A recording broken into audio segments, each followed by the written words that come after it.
नावाखाली एका भोंदू बाबांनी मध्यरात्री नग्न पूजेचे नाटक केले। त्या दरम्यान 3 अल्पवयीन मुलीवर अत्याचार केला। हा प्रकार समोर आल्यानंतर खळबळ उडाली असून पोलिसांनी या प्रकरणात 5 आरोपींना अटक केली आहे। त्यात एका महिलेचा देखील समावेश आहे। मानकापूर पोलीस ठाण्याच्या हद्दीत ही घटना घडली। 3 दिवसाअगोदर हा प्रकार उघड आला। यात भोंदू बाबा असलेला कदील बाबा हा मुख्य आरोपी आहे। कदील बाबाचे मूळ नाव अब्दुल कदीर असे असून तो मानकापूर पोलीस ठाण्याच्या हद्दीत राहतो। तर आशिष नावाचा आरोपी हा कपिलनगर पोलीस ठाण्याच्या हद्दीत राहतो। त्याच्यासोबत लिव्ह मध्ये राहणारी महिला देखील यात आरोपी आहे। आशिष व संबंधित महिलेने शॉर्टकट पद्धतीने पैसे मिळवण्यासाठी कदील बाबाला संपर्क केला। जर मध्यरात्री नग्नपूजा केली तर पैशाचा पाऊस पडेल व रात्रभरात मोठ्या प्रमाणावर पैसे मिळतील असा कदील बाबाने दावा केला। मात्र नग्नपूजेसाठी अल्पवयीन मुली लागतील असे त्याने सांगितले। आशिष व महिलेने 2 साथीदाराच्या मदतीने अल्पवयीन मुलींचा शोध सुरू केला। या 4ही आरोपींनी गरीब घरातील 3 अल्पवयीन मुलींना पैशाचे आमिष दाखवून पूजेसाठी तयार केले। सुरुवातीला केवळ काही कपडे काढावे लागतील अशीच आरोपींनी बतावणी केली होती। पैशाची गरज असल्याने 3ही मुली तयार झाल्या।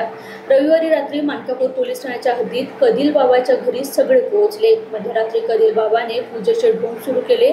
त्या दरम्यान त्याने बहुधा मुलींना गुंगीचे औषध दिले। त्यानंतर त्याने तिघींवरही अत्याचार केला।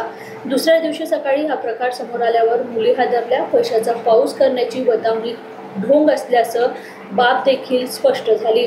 मुलींनी त्याच्या एका परिचित तरुणाला हा प्रकार सांगितला। तो त्यांना घेऊन मानकापूर पोलीस ठाण्यात पोहोचला। पोलिसांनी या प्रकरणात लगेच गुन्हा दाखल केला व अब्दुल कादीर आशिषसह 5ही आरोपींना अटक केली आहे। दरम्यान या प्रकरणात पोलिसांनी अतिशय गुप्तता बाळगली होती।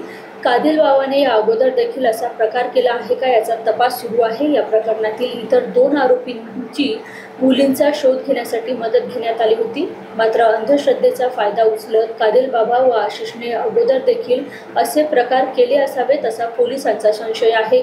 या प्रकरणात काहीही बोलण्यास नाही। याच्यामध्ये मानकापूर पोलीस स्टेशन अंतर्गत आपण जो गुन्हा दाखल केलेला आहे त्याच्यामध्ये 64-65 त्यानंतर 74-75 BNS आणि 5 आणि 4 आणि 6 पॉक्सो या कायद्याप्रमाणे आपण गुन्हा दाखल केलेला आहे।